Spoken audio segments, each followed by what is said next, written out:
Oke.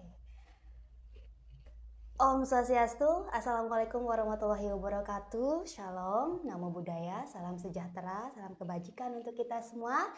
Halo Sobat Serasi, kembali lagi pada podcast Serasi. Semangat ngonten moderasi. Halo Sobat Serasi sekalian, dimanapun berada. Bagaimana kabarnya? Ya, semoga selalu dalam keadaan sehat dan tentunya selalu berbahagia ya. Kembali berjumpa dengan saya, Nikadek Mardiasni dari Penyuluh Agama Hindu. Nah, podcast hari ini tentu saya tidak sendirian loh, sahabat Serasi. Saya ditemani oleh salah satu rekan saya, yaitu Bapak Taufik Maulana.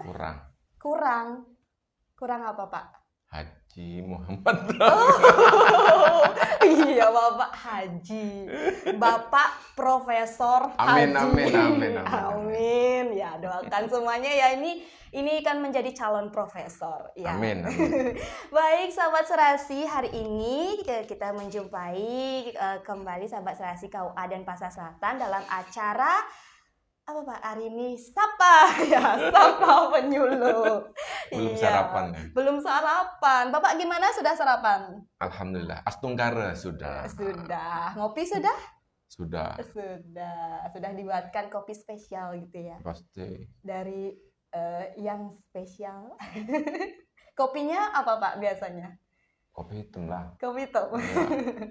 Kopi hitam ditambah dengan manisnya seorang istri. Iya. Ya harus tetap semangat ya sahabat Serasi. Mungkin disapa dulu kali ini sahabat Serasi kita. Siapa disapa?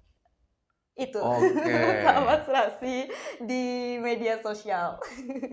Assalamualaikum warahmatullahi ta'ala wabarakatuh. Om Swastiastu. Salam, namo buddhaya, salam sejahtera bagi kita semua. Alhamdulillah pada pagi ini yang agak-agak redup ya. Iya. Karena memang sedang lagi musim. Sahabat-sahabat Serasi, podcast Serasi Kabupaten Pasar Selatan. Dan di musim ini cuacanya memang agak-agak redup. Dingin. Butuh kehangatan. Gorengan, kopi hangat gitu. Iya. Dan saya Muhammad Taufik Maulana, kebetulan di sini tadi sudah disebutkan oleh Mbak Madi bahwa saya hanya menemani. Sementara yang akan menyampaikan materi Mbak Madi sendiri nanti. Saya cuma menemani, menyimak, mendengarkan dan bertanya. Gitu Mbak Madi. Ya.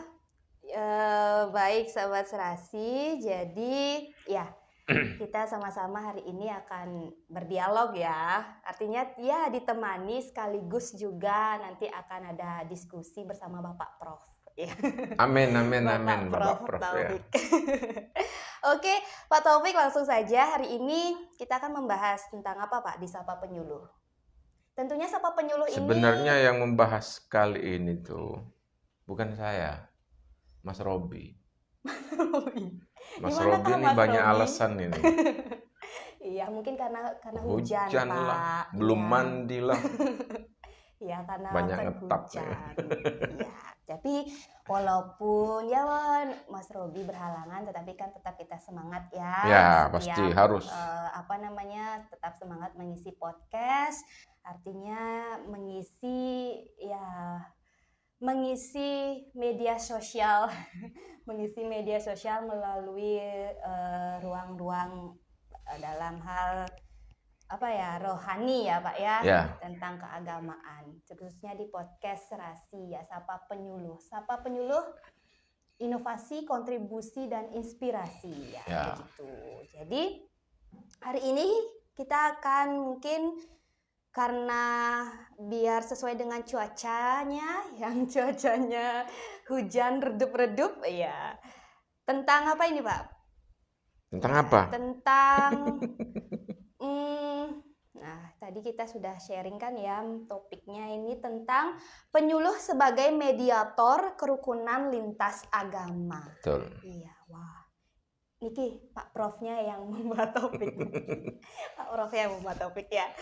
Baik, penyuluh sebagai mediator kerukunan lintas agama, ya. Ya. Di sini poinnya adalah kita bisa menelisik tentang penyuluh sebagai mediator. Wah, menarik nih Pak. Oke.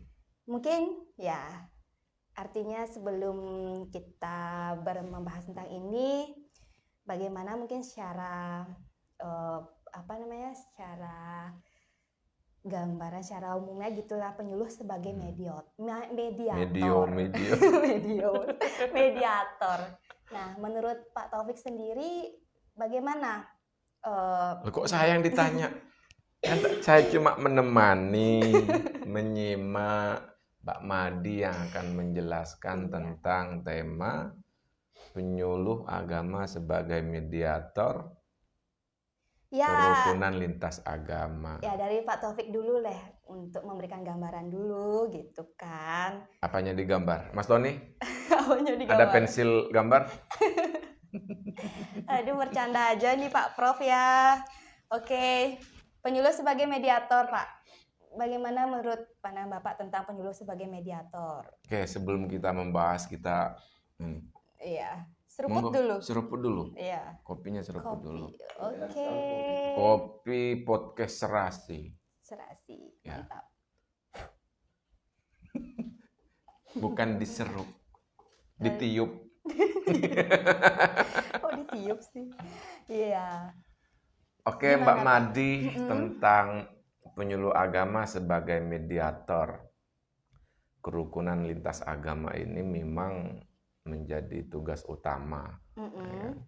Karena kita sebagai penyuluh agama itu memiliki tugas mutlak bahwa kita harus menyampaikan pesan-pesan agama kepada masyarakat untuk membangun bangsa dan negara.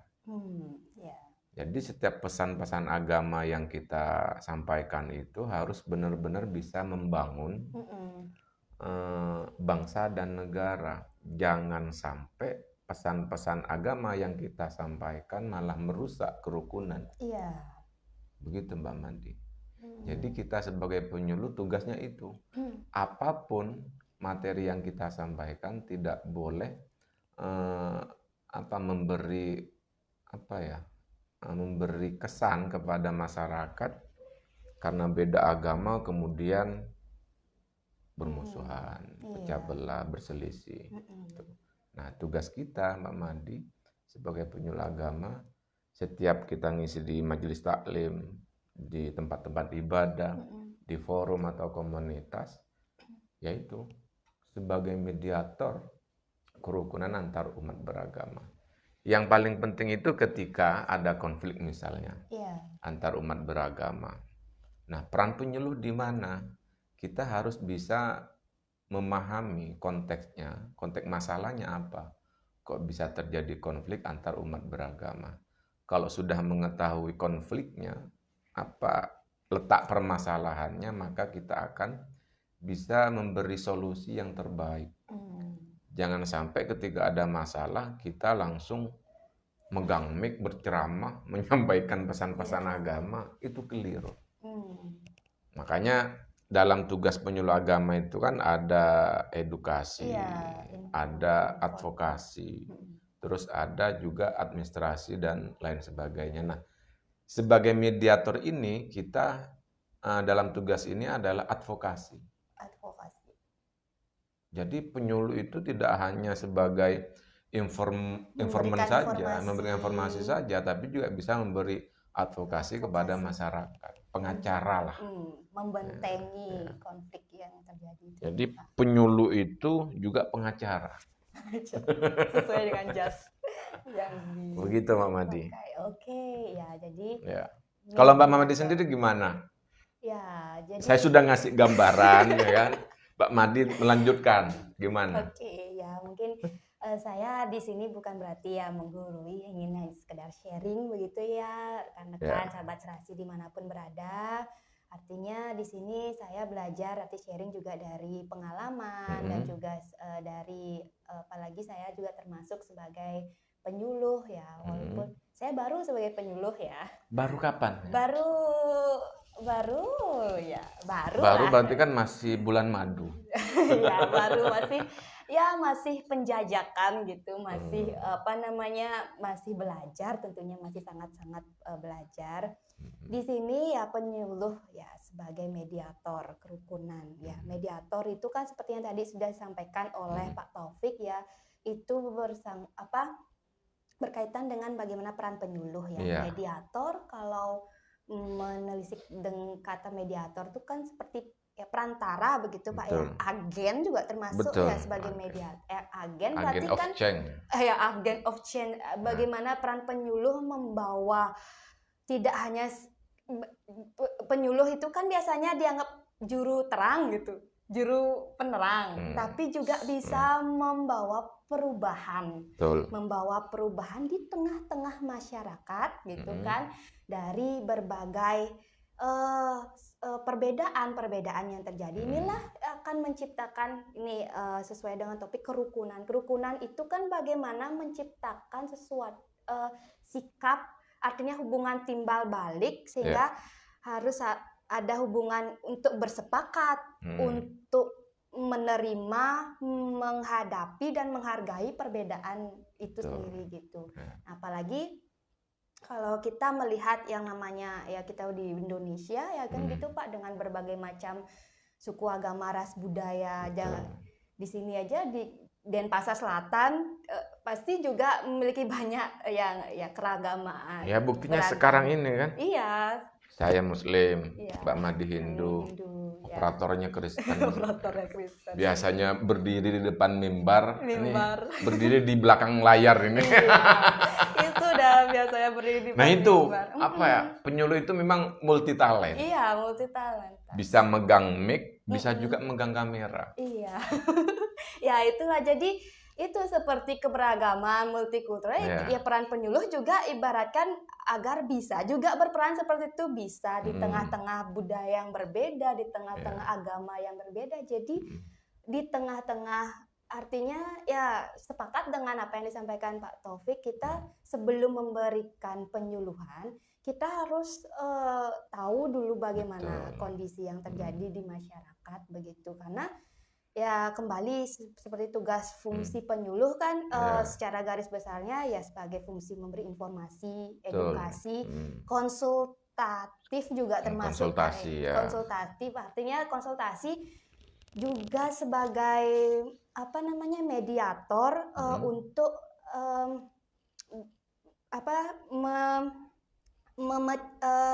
membantu gitu kan, membantu ketika umat atau masyarakat terjadi sebuah konflik atau permasalahan itu, membantu memecahkan masalah. Di samping itu juga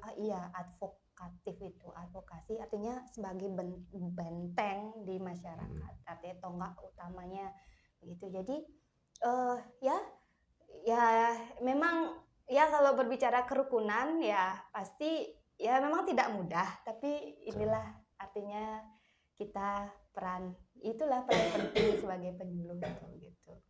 Ya kata rukun itu kan apa ya? Menyeragamkan. Bukan menyamakan ya. Menyeragamkan dengan cara apa? Dengan cara saling menghargai, saling menghormati, toleransi. Sering saya sampaikan Mbak Madi, ini kebetulan Mbak Madi masih jomblo. Jangan-jangan Mbak Madi ini memegang prinsip toleransi. Tahu toleransi apa? Toleransi itu sama kayak orang hanya bisa mencintai tapi tidak bisa memiliki. Yaitu hanya bisa menghargai tapi tidak bisa mengimani. Ya. Itu betul, Mbak Madi megang prinsip seperti itu. Hanya bisa mencintai tapi masih belum bisa memiliki. Iya. Ya, kok agak ini. Ya kan perlu proses. Ya, namanya kita kan perlu belajar. Artinya ya apapun kita perlu memilih, menelusuri, sampai ke akar, ke dalam-dalam ya. Tidak boleh radikal. Iya, tidak boleh radikal. Yang boleh radikal itu jomblo. Apa radikalnya jomblo? Harus berjuang keras untuk bisa mendapatkan orang yang dicintai. Harus radikal itu. Dihadang oleh temannya, dihadang oleh siapapun harus tetap Tetap berjuang keras. Radikal, jomblo radikal. Jomblo radikal. Nah, makanya Mbak Madi harus berjuang keras. Katanya Mbak Madi. Kok jadi saya ya jadi Ngeselin nih contohnya. podcast sama. Iya ya. Maaf ya, sengaja. Oh iya, nggak apa-apa Pak. Iya, ya gimana aja udah Pak, olah aja dah Pak Prof. Jadi memang kerukunan itu memang harus ada toleransi Mbak Madi ya. Mm-mm. Toleransi itu ya sebenarnya tidak hanya dalam konteks beda agama, sesama agama pun harus ada toleransi. Hidup bermasyarakat juga harus ada toleransi. Karena dengan toleransi itu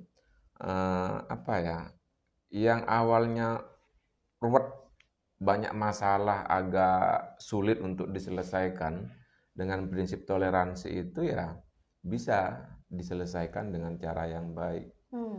Misalnya dalam ajaran Islam nih, ketika entar lagi kan bulan puasa. Iya.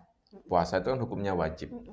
Nah, ketika sakit, kan, dia sakit kan nggak bisa kalau nggak makan dalam seharian. Iya. Kan? Nah, makanya Islam itu memberi toleransi kepada orang yang sakit, boleh tidak berpuasa selama dia sakit. Begitu juga ketika terjadi di masyarakat, ketika ada problem yang agak pelik misalnya, solusinya memang harus ada toleransi. Misalnya masalah kalau di negara itu ada pajak misalnya, pajak motor. Kan ada toleransi juga kalau memang tidak bisa, tidak punya uang untuk bayar pajak di bulan ini, ada toleransi, ditolerir sampai beberapa bulan selanjutnya sampai punya uang, tapi ada denda. Itu kan juga termasuk toleransi. Begitu Mbak Madi. Iya, jadi nggak bisa kita kukuh, Iya. memaksakan, begitu kan, betul. memaksakan, apalagi kita dengan memiliki keberagamaan, budaya tidak bisa memaksakan, begitu artinya kita ikut di dalam keberagamaan gitu, artinya ikut, artinya sebagai menyelaraskan begitu ya Pak ya. Ya, jadi terkait tadi sudah berbicara tentang peran peran penyuluh. Nah, mungkin apa sih Pak mungkin kiat atau strategi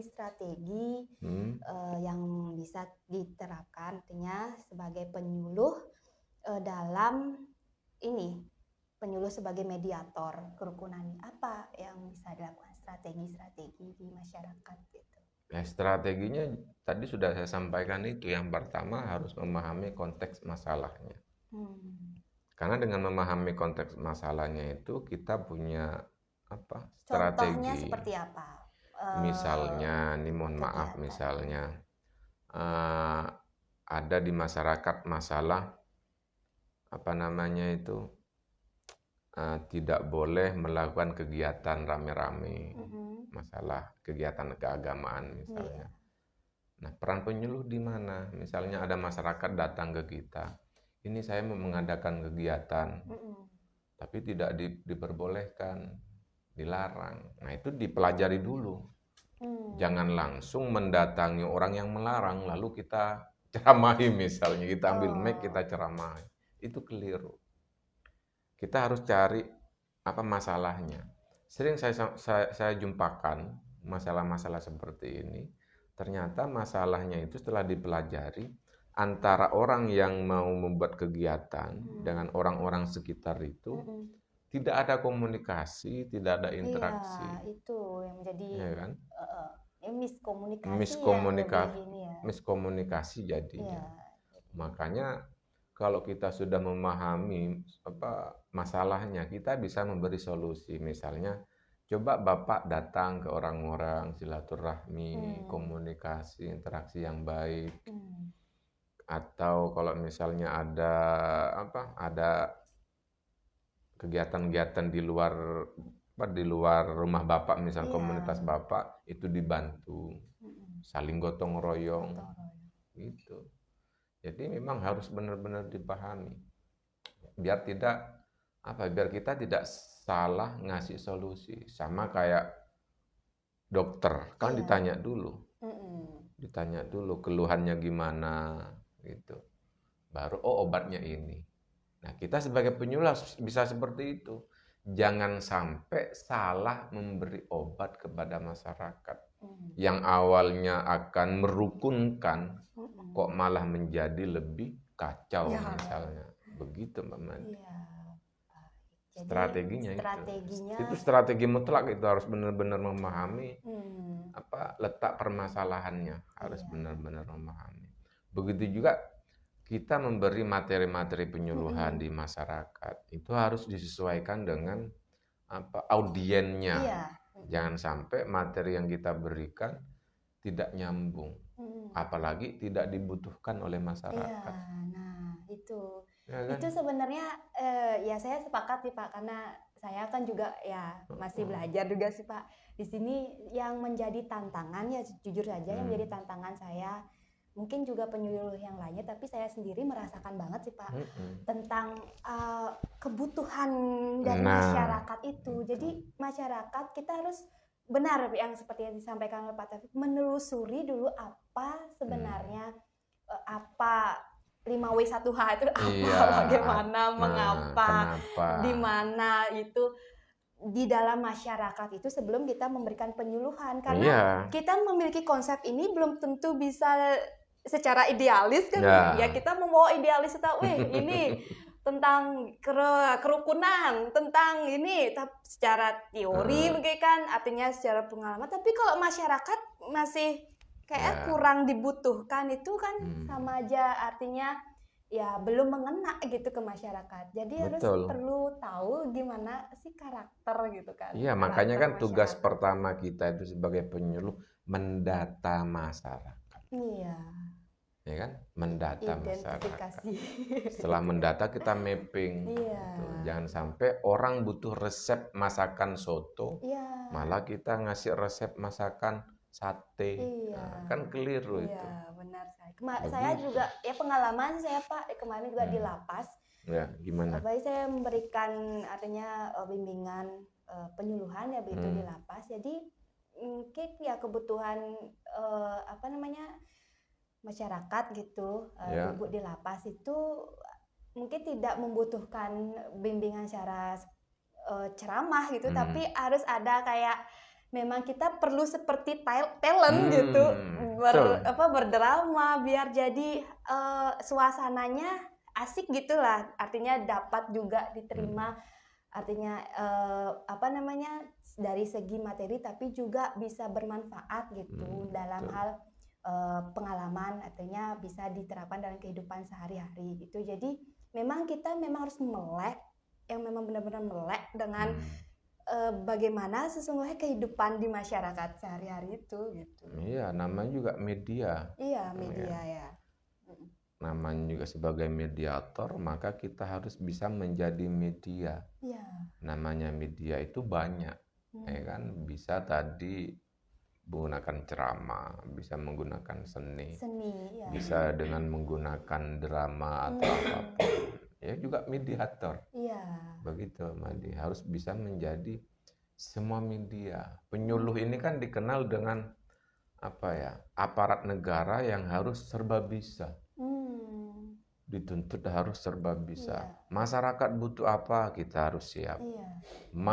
Masyarakat minta apa, kita harus kabulkan. Iya, benar. Begitu. Ya, sepakat saya. Artinya ya mediator, artinya memang penyuluh itu mau nggak mau harus multi talent gitu. Nggak hanya sebatas artinya apa namanya kayak akan literasi, tapi juga bisa apa ya?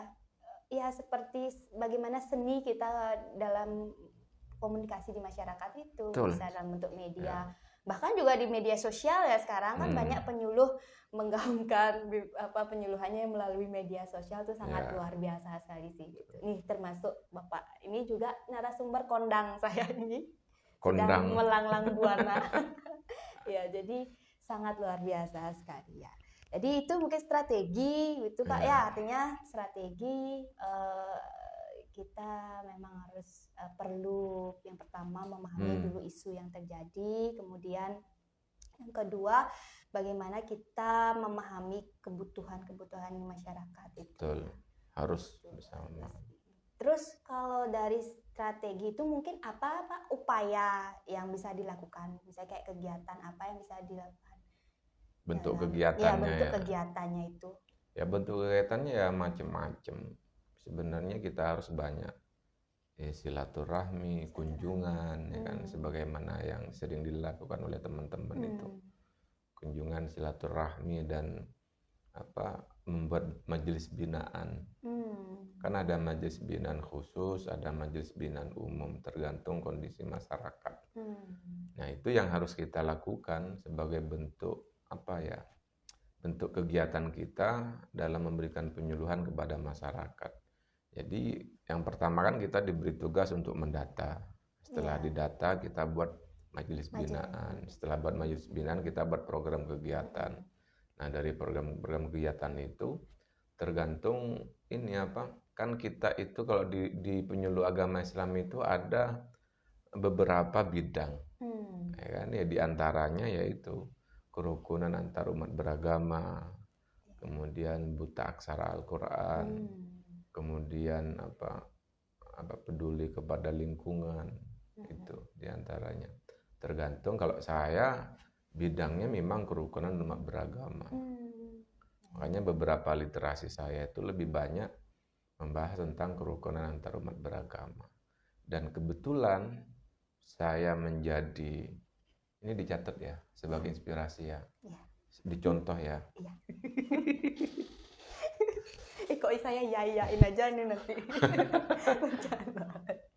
Makanya saya kenapa menjadi penyuluh teladan nasional. Asik. Oh iya, saya lupa juga. Ini adalah salah satu penyuluh teladan itu nasional. Maksud saya kenapa dari tadi nggak disebut-sebut itu loh.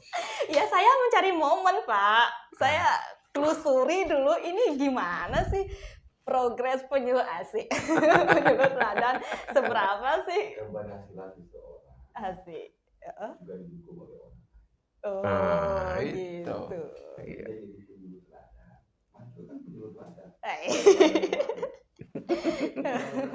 Apa penyuluh teladan? Oh, Pegawai teladan. Oh, luar biasa. Biasa di luar. Ternyata ini kita sama-sama penyuluh teladan ya. Meskipun tingkatannya beda.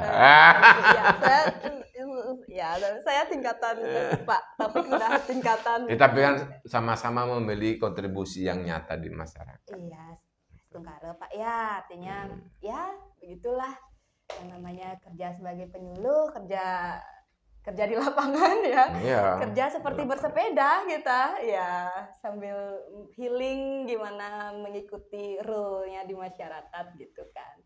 Iya, ya jadi ini adalah Pak Prof ini adalah penyuluh teladan nasional gitu ya. Luar biasa sekali. Oke, ya jadi itu Pak ya, mungkin artinya mediator dalam bentuk dialog gitu ya, kelompok sasaran. Samping juga media sosial juga Pak ya. Wajib, apalagi sekarang kalau di penyuluh agama Islam itu ada kewajiban penyuluhan di media sosial. Di media sosial. Tapi kalau Bapak biasanya gimana kalau memberikan penyuluhan melalui media sosial? Nah, kebetulan saya mengelola beberapa media, ya diantaranya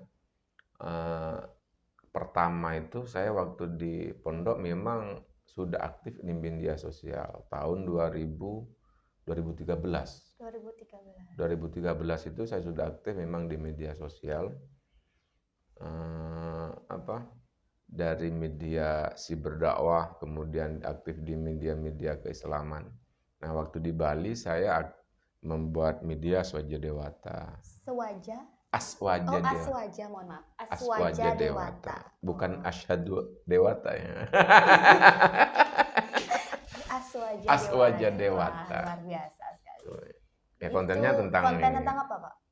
Lebih banyak tentang kerukunan di Bali awalnya itu. Makanya jargonnya itu kan merawat tradisi, menjunjung toleransi. Nah, setelah itu saya aktif di ini ketika literasi digital di Solo. Saya bersama teman-teman penyuluh membuat media Suluh Agama. Tuh. Kemudian juga dipercaya sebagai pemretnya media IPARI, website IPARI, Ikatan Penyuluh Agama Republik Indonesia. Wah, luar biasa sekali ya, bisa itu gini Pak ya. Apa? Maksudnya media tuh dalam media sosial ada platformnya berarti? Iya, semuanya bisa ada. di-follow ya. Di-follow. Aswaja Dewata, Instagram Sama Aswaja Dewata semua. Semua. Seluruh agama. Ya, termasuk ini juga kan Ya, podcast kita serasi, podcast ya, serasi, kalau ada kita masalah bersama-sama mengembangkan penyuluhan di media di media sosial. sosial. Iya. Begitu. Sekarang kan ya kita memang penyuluh selain di masyarakat memang perlu inovatif dalam media sosial. Wajib, ya. wajib. Cuman memang ya gitulah seninya sebagai penyuluh ya. Ya. Berkelana di masyarakat dan juga di media sosial. Oke, Mbak Madi, kita seruput. Oke, iya loh. Sampai sudah dingin. Tiup dulu. Tiup bukan diseruput. Mas Tony ketawa. Aduh. Oke, sudah Mbak Madi. Iya. Ini udah Iya. banyak yang kita bahas. Ya. Hujan-hujan gini ya. Ya, nanti Jadi- kita bahas di kesempatan yang lain. Oke, sahabat serasi dimanapun berada nih, sampai belepotan nih saya.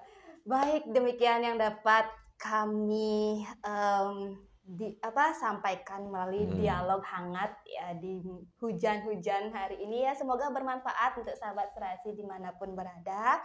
Tentunya sebelum kami akhiri, kami mohon maaf apabila ada kekeliruan, ketidaksempurnaan dalam apa yang telah kami sampaikan. Semoga apa yang dapat kami sampaikan bisa bermanfaat, dan tentunya sahabat serasi semoga selalu dalam keadaan ya rukun, harmoni. Itulah menjadi kunci pilar utama kita dalam berkehidupan ini, begitu ya. Oke, sebelum diakhiri mungkin ada yang ingin disampaikan Bapak? Sudah cukup. Sudah cukup. Oke, baik. Kami akhiri podcast serasi melalui program Sapa hari ini dengan mengaturkan terima kasih banyak. Ya. Oke, sama-sama. Terima kasih. Baik, sebelum kami akhiri, salam moderasi. Salam moderasi. Salam moderasi.